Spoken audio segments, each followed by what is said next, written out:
Good morning and welcome to another edition of Off the Bench, sponsored by Purchase Pro, formerly of KEDC, and sponsored also by Breaking Trail Jerky. We are at Dunbar High School and joined now by senior Kiran Koul, who is an archer and also the next literary genius you may not have heard about.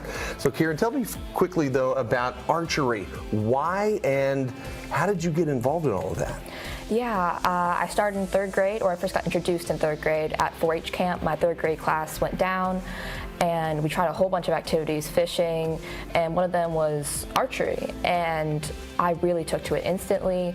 And then I got another opportunity right before middle school to start shooting again, and it was just instant joy. So I kept with it. Kind of a metaphor of always hitting the mark in life, but the pressure of shooting, the breathing, the patience. Walk me through what that's like when you're trying to zero in.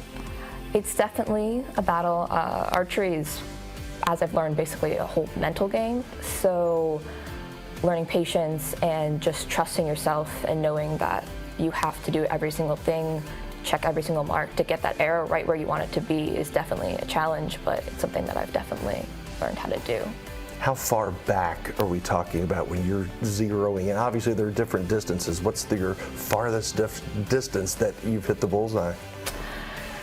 In practice, we like to joke around, so we've done 20 meters, which is the farthest back that I've shot in practice, but at home I like to also play around a little bit. I've done 25 meters, and if I'm lucky, I'll get there in the yellow, but 15 meters and 10 meters is what we shoot in tournaments. Tell me about your literary work, because you write for the Incriminating Ink, which is the Dunbar publication. What is it about writing that gets you excited? I think it's changed for me over time, but now as a high schooler, I think it's just really important for freedom of expression and freedom of thought. And I've really been able to connect to a lot of my peers in ways that I didn't really think I would be able to, and meet people that I would otherwise not meet in my classes. So writing has made me form a community, and I think it's just great for mental health in general. I've been told you have a poem. Yes. Tell me about that poem. The poem is a poem about my vacation in Hawaii. So my family took a trip in early August of 2023, and we were on the island where all the the fires were at. So during that time, we got to experience and see all the destruction and loss, and just feel the pain of all the people and just the destruction of the nature and people's homes. So that obviously occupied a big part of my mental space coming back home. So I decided to write about it, and I wrote some poems. So this piece is called August. 6:02 a.m.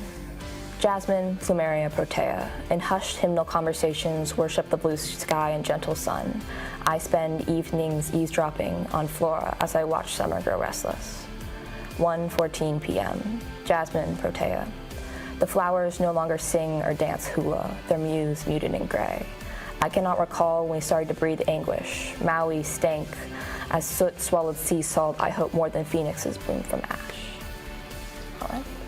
There's an inner struggle with all of us in our writing and things, but also when we translate it to archery, to soccer, to baseball, basketball, whatever the sport, it is something that we love to take on as a challenge. Yeah. And we wish you the best of luck in all of your challenges in archery and also in the literary world. So thank you for joining us. That's Kiran Koul of Dunbar, and you have been watching Off the Bench. We'll see you next time. Off the Bench is sponsored by Purchase Pros, formerly KPC, and by Breaking Trail Jerky.